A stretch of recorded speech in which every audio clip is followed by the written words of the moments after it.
Bismillahirrahmanirrahim. Bismillahirrahmanirrahim. Bismillahirrahmanirrahim. Assalamualaikum warahmatullah taala wa barakatuhu. Sunu am mbokk am di jàmm ñu ngi leen di nuyu kontaan nañu si yéen ñu ngi leen di ziar bu baax ci aljuma ji nga xam ni là il est quoi on va dire diggante bi ñuy daanaka ñuy noddu fajar ak julli suba 5h30 weesu na ñu ngi ci 5h49 gannaaw bu ñu salaatoo ba julli ñu ngi leen di nuyu fas yéene dem ak yéen ci li nga xam ne démb amuñu woon jot lool def ko ndax démb dañu nekkoon sans limite am na ñu doon def sans limite que je félicite en passant comme tous les autres médias mais sans limite qui fait un bon boulot avec un Pape Ousmane vraiment bien et machallah qui se donne à fond hein, avec toute l'équipe là-bas vraiment bravo sans limite je tenais à le dire di masawu sama mbokk yi Walfadjri foofu nga xam ni dañu fa amal ay yitte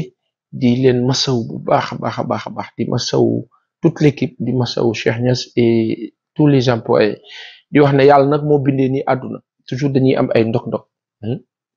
donc yàlla dañuy ñaan yàlla rek mu nekk loo xam ni du nu lor te yàlla lu mu def moo gën donc dañuy sant suñu borom di ñaan yàlla loolu gëj fa lool te incendie boobu am Walfadjri nekk lu faa jur buntu xéewal buntu teraanga bu yaatoo yaatu pour ña fa nekk ñëpp ñu ngi leen di nuyu bu ma nee ña fa nekk ñëpp ñun ci la ñu bokk ak keneen ak keneen ak keneen donc yàlla na ko yàlla defal Walfadjri defal ko tous les médias du Sénégal defal ko tous les Sénégalais et tous les étrangers qui vivent parmi nous tout comme les Sénégalais qui vivent partout dans le monde tout comme les étrangers chez eux et chez nous étrangers chez eux ñu ngi leen di nuyu bu baax kontaan nañu tey nag aljuma la ñuy wax juma mubarak di wax ne nii fajar gi dañuy xaw nañu sonn tuuti mais dañuy lii faw mu def ko xalaatuñu dem di lëlu tuuti te jox ñu leen conseil des ministres xalaatuñu ko xam ne ni jot ngeen communiqué bi xam ne nii nangam ak nangam et cetera waaye ñun dañ leen ko bëgg a dégtal du dëgg Sylvain na nga def ba ang si jàmm Sylvain gars yi wax nañu de mën na ma toog de bismillah tu permets Sylvain wala ma laaj internet yi ñu may ma toog na ma maa ngi laa nuyu ba baax mais Sylvain est-ce que xam nga fajar dàq ci àdduna fajar neex Sylvain fajar neex na de waaye yow ba pare peexab fajar dafa wute na daal taafkal la Sylvain ñun est-ce que duñu proposer quelque chose aux internautes par exemple bala may dem ay sans limite le matin mu sans limite 9h lay commencer daanaka bala ma fay def crochet ay réveil ak yooyu kenn mënu nekk fépp nag selon des jours rek xam nga def fii tey def fii suba nangam mais Pass TV foofu mu am benn matinal bu baax waay Sylvain loolu war na mën a nekk de loolu internaute yi bu ngeen ci d'accord rek on fait un pré-casting et un casting on vous trouve une très belle équipe nga xam ne que man bëgguma ñu concurrencer kenn dañuy tàmbali plutôt que tout le monde dañuy tàmbali plutôt que 2A TV plutôt que télé bu baax bi plutôt que Sans Limite plutôt que keneen ak keneen ce sont des potes des amis à moi et de bonnes gens de très bonnes gens correctement civilisés et bien humainement adorables donc voilà j'ai pas envie de concurrencer j'ai envie de contribuer de participer et donc war nañ mën def benn matinal 5h du matin 5h 6h 7h mu jeex war na mën nekk fekk gars yi de l'autre côté di démarrer loolu xalaat la de des gens disponibles et prêts à le faire on est preneur 5h 7h yàlla yaatu na mën na lu ne yàlla nañu ko yàlla yombal Sylvain noo def maa ngi laa nuyu sànq ba tey faale ma lu xew Sylvain tey la woon conseil des ministres jeudi hier conseil des ministres on va y aller directement di leen ñaan ngeen abonné aimer partager loolu la gars yi di wax ñoom Naboucor rek ñoom les présentatrices et présentateurs ñoom Pape Ousmane ak ñi ci des abonné leen partagé leen et cetera et cetera et cetera yàlla na yàlla defal ñëpp teraanga ñëpp yokk yàlla na ñëpp baaxle barke Seydina Muhammad sallallahu alayhi wa sallam dinaa aussi def benn affaire gannaaw bi ma massawoo sama mbokk Walfadjri ci lii nga xam ni moo nu dal foofu féliciter sans limite pour l'excellent travail féliciter tous les sites internet et toute la presse sénégalaise en général di wax ne tey la journée mondiale de la presse le 3 mai journée mondiale de la presse nag buñ ko waxee dañuy wax ne presse bi am na fu mu toll affaire yi xaw na tar metti na mais bon on va y aller ku si nekk ni nga ko mënee ak na nga ko bëggee yàlla ñaan yàlla jàppal la si di ñaan yàlla roof baax ak xéwal ak xarañ nguur gu bees gi ba ñoom ñu am pexe ak solution ci fonds d'appui boobu nga xam ni moo war a alimenter la presse sous forme de banque di financer journalistes yi tout comme dans d'autres secteurs les gens peuvent être financés par d'autres entités de finance, tout comme aussi la presse sénégalaise, les agents de presse peuvent être davantage bancables pour être encore une fois de plus bancarisés et donc pouvoir bénéficier des profits de banque et possibilités de prêts et autres. Donc lu mën a am la lu war a am la na nguuru Sénégal waxtaan ak waa UEMOA Union monétaire des États de l'Afrique de l'Ouest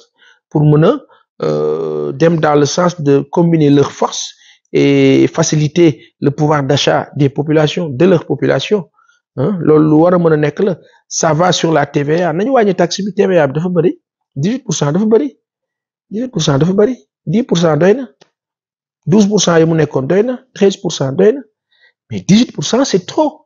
donc incidence bi sur les prix bul sonn day metti ci ñëpp et il en va de soi que bu nu demee dans ce sens-là de faciliter nit ñi jënd bi ak jaay bi pouvoir d'achat bu accessible ba boobaa peut-être la presse dina am beneen taxawaay dinañ ci gis seen bopp tout comme tous les autres secteurs de la vie active enseignant dina ci gis boppam soldat dina ci gis boppam ainsi de suite parce que en fait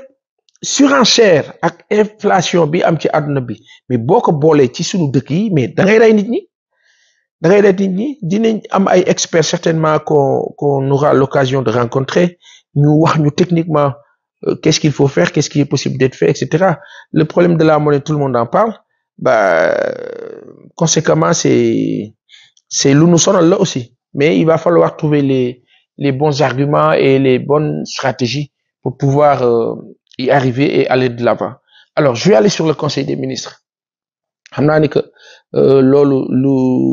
certainement jot ngeen communiqué bi mais bon nous on va vous le présenter pour ñi nga xam ne jotuñu ko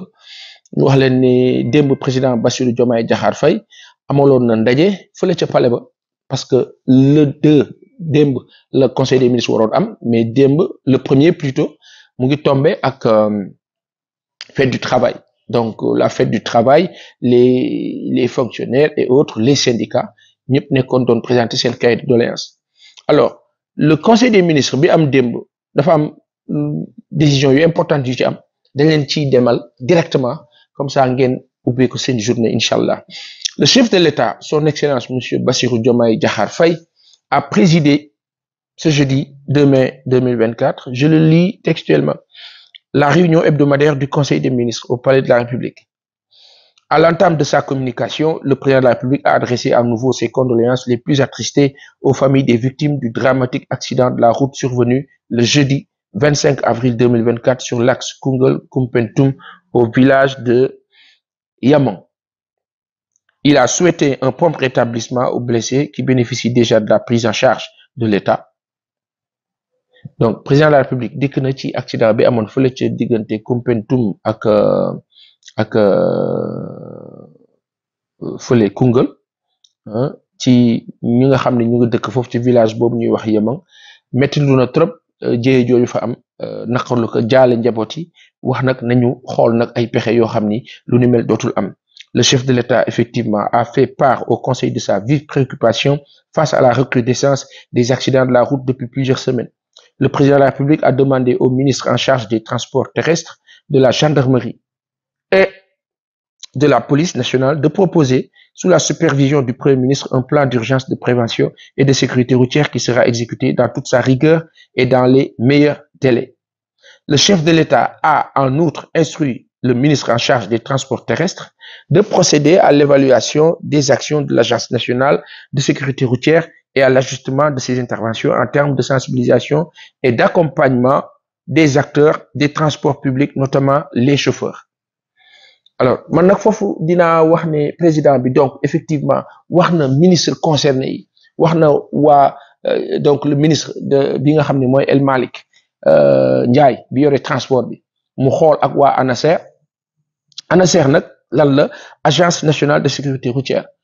bo xamni voilà sen mbir mu ngi jëm ci wal transport man nak buñu mané ministre du transport wala des transports agence nationale chargée de la sécurité routière dama am problème président de la République monsieur Bassirou Diomaye Diakhar Faye premier ministre monsieur Ousmane Sonko kilifa yi bàyyiwaat leen xel la pléthore d'agences là agence yi bëri nañu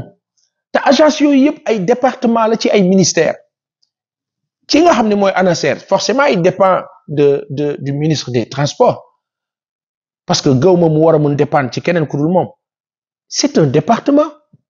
donc soxlawul mu nekk agence ñi fa liggéey direction la rek bu dépendre ci ministère bi war a am bureau foofu ci biir ministère bi la concentration des services de l'État dafa am solo day wàññi dépenses yi day wàññi charge yi loolu demaat ci population yi sunu xalaat la sunu gis-gis la te lu ñu yàgg wax la ñu yàgg gëm la les dépenses de l'État du Sénégal sont dispendieuses donc faw kilifa yi ngeen xoolaat aspect yooyu bari na ci si la case des tout petits c'est la direction du préscolaire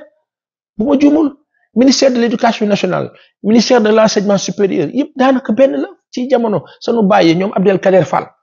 bu ma juumul benn la woon donc après quand les libéraux sont venus ci la ko scindé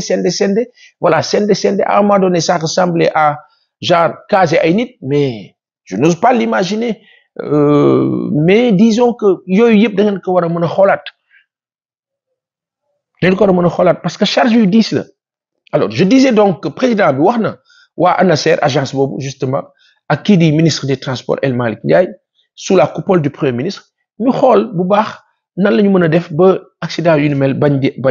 di amati donc wax na dañ ko proposer benn plan d'urgence de prévention et de sécurité routière ci ni mu gën a gaawe jaarale ko ci premier ministre bi boole na ci waa gendarmerie ak waa police nationale pour que ñu taxaw ci li nu mel alors li nga xam ni moom la ci yokk moom président de la République donc ANASER boobu son rôle moo di ne ñu dimbali chauffeurs yi ba nga xam ni dinañu nekk ci yoon bi nga xam ne ci la ñu war a nekk ba accident yooyu du am à cet effet le président a noté la nécessité pour l'État de consolider le partenariat avec les acteurs et les syndicats de transport pour intensifier le dit processus et sa généralisation. Dans le même élan, le président de la République a demandé une évaluation rapide du système de gestion des sociétés publiques de transport, notamment de la société Dakar Dem Dikk, dont l'audit des activités, des parcs de bus, des ressources humaines, du modèle économique et de la gouvernance globale, s'érige en priorité pour consolider le développement du secteur. Ci gàttal, président de la République wax na ne nanu lijjanti lépp lu jëm ci mbiru Dakar Dem Dikk nag man benn xalaat la ma si am moo di ne ni moo nekkee Dakar Dem Dikk fii di daw diggu Ndakaaru naka nekk Dakar Dem Thiès Dakar Dem Casamance Dakar Dem Kolda les 14 régions du Sénégal Dakar Dem Dikk di fa dem avec des professionnels mu am sécurité ñu encadrer leen mettre leen à niveau Dakar Dem Dikk bu waree dem Casamance branding bi ci mën a am Orange mu ngi ci Expresso mu ngi ci Free mu ngi ci les entreprises privées et publiques ñu ngi ci de la publicité à gogo muy dugaat ci société bi dugaat ci Dakar Dem Dikk ce sont des possibilités Dakar Dem Thiès c'est la capitale fii lay jóge Dakar Dem Ndar Saint-Louis Dakar Dem Louga Dakar Dem Kolda Dakar Dem Kaffrine et cetera les bus yi nga xam ne nekkuñu ci Dakar Dem Dikk nekk yeneen entité ñooñu aussi ñu woo les concernés des secteurs en tout cas du secteur des transports ñu mettre leen à niveau ne leen gars yi kaay leen waxtaan tegu leen ci yoon bi seen ay chauffeur ñan la état bi réquisitionné ñooñu ñëpp ñu ne leen ñii la ak ñii ak ñii kan moo ci chauffeur ñu ne diw ñu leen indi leen seen ay kayit voilà assurance ñu vérifier technique visite technique ñu vérifier maanaam c'est l'état qui peut imposer ça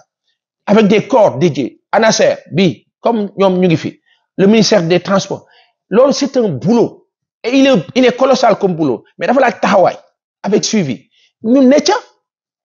24 heures sur 24 pendant 6 mois ñu liggéey loolu installé ko mu nekk lu définitif Dakar Dem Dikk nekk fi am entité les transporteurs am benn entité bu leen di superviser par rapport ak loolu ñu leen dee noté meilleur chauffeur meilleur conducteur de l'année meilleur nangam affaire bi nekk yëfi nit quoi ngeen baal vraiment nekk quelque chose de structuré et puis nit ñi ka ciy dugg ci oto ñu sécuriser la nga xam ne que kat li ngaa dugg wóor na il y a tellement de choses à dire dedans alors le président de la République qui parle toujours il a de plus invité le ministre des Transports terrestres à faire le point sur le lancement effectif des activités du bus rapide transit et ses modalités d'exploitation et de gestion président BRT moom man maa la ñaan rek président maa la ko ñaan président Bassirou Diomaye Diakhar Faye maa la ñaan ngir jëmmi Seydina Mohamed sallallahu alayhi wa sallam bi nu bokk ak les 124 000 prophètes président maa la ka ñaan di ko wax sa premier ministre Ousmane Sonko kilifa bi di ko wax équipe gouvernementale bi yéen ñi nga xam ne yéen a diriger Sénégal tey dama sukk seen kanam di leen ko ñaan BRT bi dara baaxu si xaw ma nun ko xalaate ak nu tax ñu xalaat ko kenn xamul mais BRT nanu ko def ci VDN bi fa la waroon nekk bu dee nekk rek la pour nekk on a 2 voies sur la VDN